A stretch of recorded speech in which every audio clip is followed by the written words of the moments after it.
Welcome back to Les Schwab Tire Center's Outdoor GPS. It's time for Owin's Field Report, sponsored by Les Schwab Tire Centers. Now, much like yesterday's Field Report segment, it's, winding down on the main stem Columbia. Certainly some opportunities above Bonneville. We mentioned that yesterday. And for those that weren't happy that I mentioned that particular click-a-tat mouth of, it is a public river. I apologize, I guess. There's certainly some options that are out there. Don't overlook the coast. We had Big Dave Manners on yesterday. Things are changing along the coast for sure. I would definitely say that if you're like me, I grew up chasing fish over there all through October and in November, and some of my best months were in December, although a lot of rivers now are closing the 1st of December. There's still some very good options that are along the coast. Make sure you got some good eggs. Make sure you got good running plugs. Killer Fish 15s, like we talked about last week with Scott from Brad's in particular. There's definitely going to be some options. And here inland, now that we've got water starting to show up, if you do find silvers kind of congregated into an area, you're still going to find some chromers. They may become a little bit more snappy, but twitching and throwing plugs just to get them to go is probably your best bet. Or floats and eggs if you got good eggs that you want to use for silvers. And there has been some folks that have been mentioning that they're just running across mostly, if not all, wilds, which is the time of year. You got B-run fish that are going to start coming through, and a lot of those just simply aren't clipped. You can still go out and catch them and weed through them and find yourself a hatchery fish. Like I mentioned yesterday, I'd much rather eat a silver this time of year than a Chinook. Just that simple. Nothing against Chinook, but the table fare of a silver, pretty darn good right now. And probably for the last time, we're going to have fish counts for you.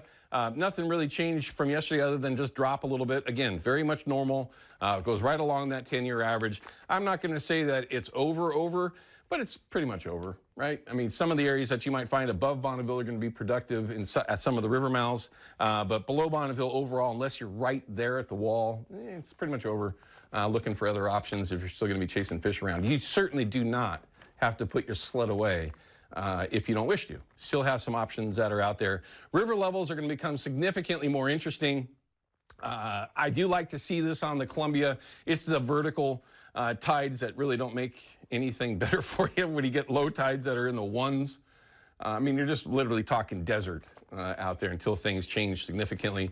The output of Bonneville is staying consistent. Again, like I mentioned yesterday, one of the reasons why the fishing up there has still been pretty darn good. Again, you got to kind of weed through some to find the brighter fish, but it's these tributaries. This, I thought this morning when I looked at it, was really interesting. Now, there wasn't any cold weather up high to lock up any of that rain that was coming in.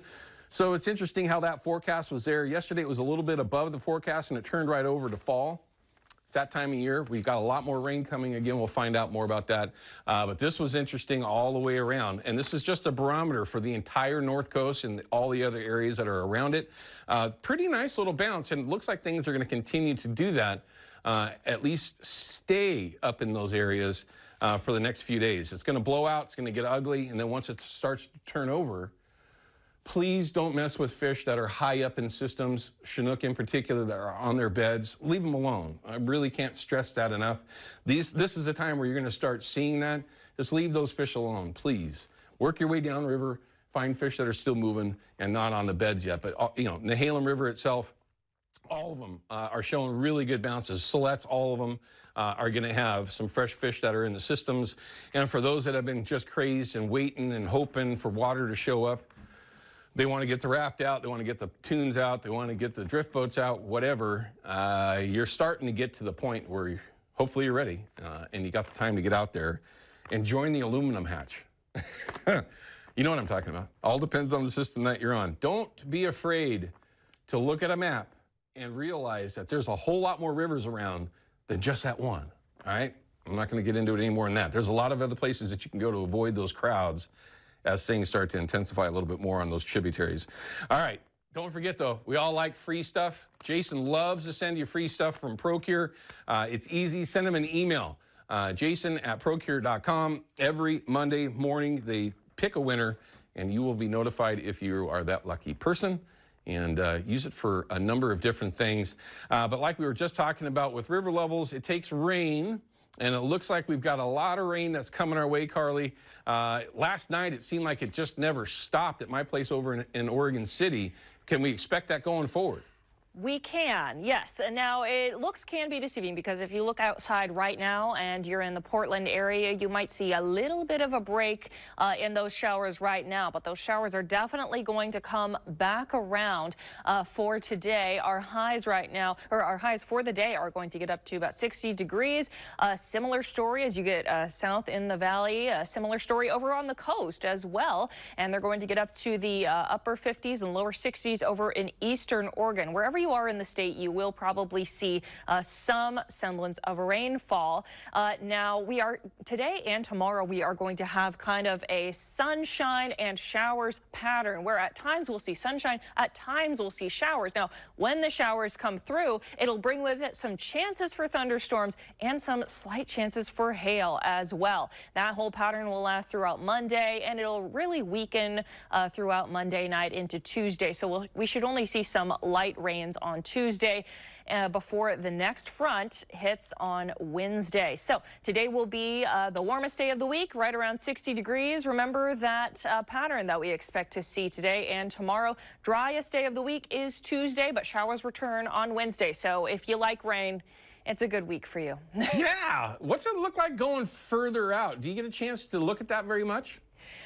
You know, it's hard to say as far as actual rain totals right now what the rest of this week will look like past the next few days. But, you know, we'll keep you posted as we get closer. We're excited. I know that everyone that's watching out their GPS right now is excited to see a bunch of rain come into the area. That's for sure. Carly, thank you as always. Have a great week. You too.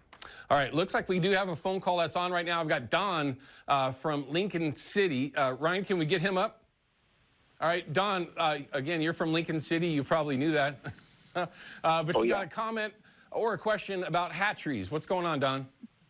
Yeah, there's up on the list of closures, there's about 3 hatcheries that are going to be closing on the North Coast area.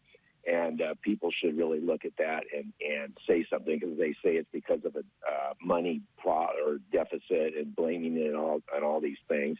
And there's, I know the Salmon River, there's on the Umpqua, there's a hatchery that is scheduled to close, and there's a couple of other ones. I even thought the Trask was mentioned, but people look at that and talk to their representatives, and we need to stop this. This is not a good time for that. So the hatcheries that you're referring to, those, you know, there's been rumor of this for a while now.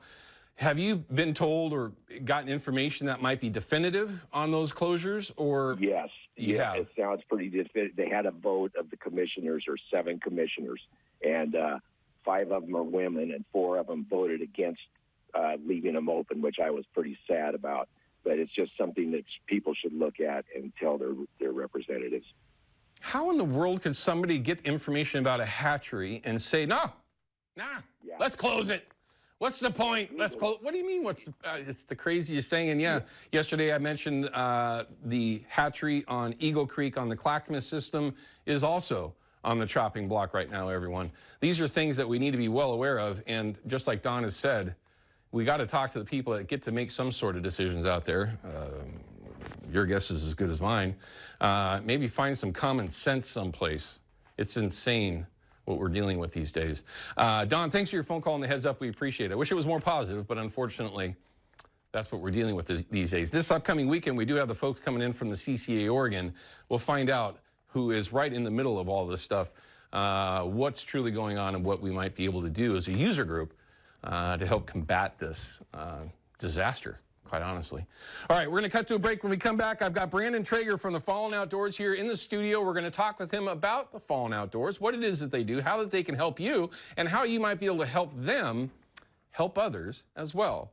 And an upcoming banquet that I know that you're going to want to attend yourself up in Brush Prairie, Washington. We'll be right back with that in just a couple minutes.